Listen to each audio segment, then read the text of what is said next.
Hey everyone, wondering about careers and employee relations and human resources? That's what we're talking about today here at JD Careers Out There, where we get you career advice from fellow lawyers and non-practicing lawyers to help you achieve success and happiness in your career. You know, in law school you learn how to think, read, and write like a lawyer, but we're here to help you enjoy your career. And a big part of that is finding a path that excites you. So we're going to look at one of those paths today.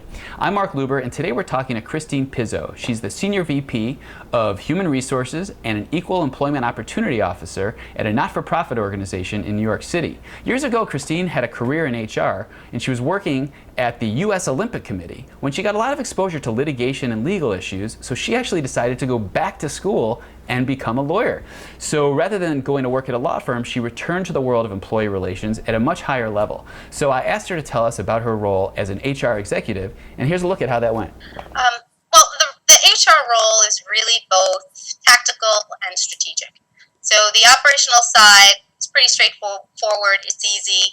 Make sure people get paid, they have their benefits, resolving issues, make sure they can get into the building. But that's only a small part of what we do. While it is important, it still isn't the majority of the work. And the majority is really designing and developing programs that relate to the core functional areas of human resources that drive and support the mission of the organization. And some of those areas are recruitment, compensation and benefits, training, succession planning, diversity. So those are the main functional areas. And what we really do among those areas are we design programs around all of those.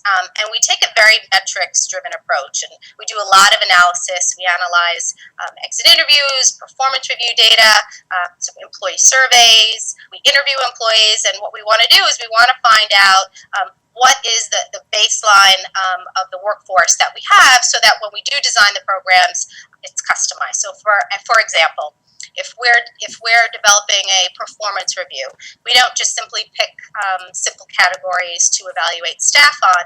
We've analyzed years of data to determine what the qualities that we need to be successful in the organization, and what are those qualities that will further the organizational objectives. We develop training programs around that.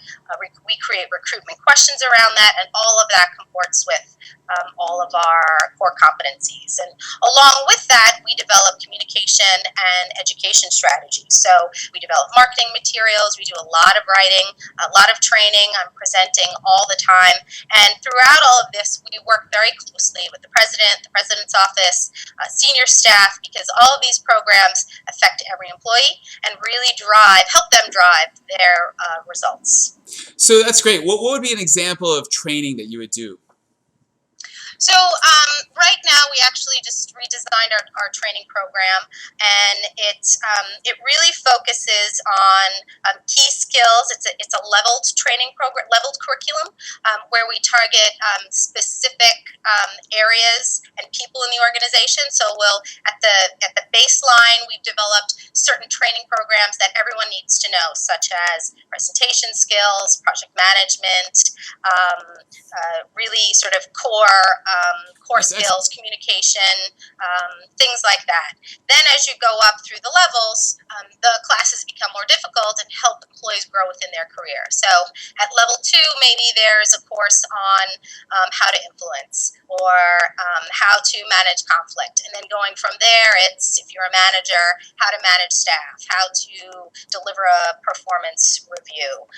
And then peppered into that is some things that just relate to the organization specifically, such as how our operations work, a tour of our departments, learning about the different projects that we're working on, so that an employee will not only know how to communicate or how to manage a project, but what are those projects. They really have to, we really emphasize that you need to know your business at any level. And then at the top, we do executive coaching.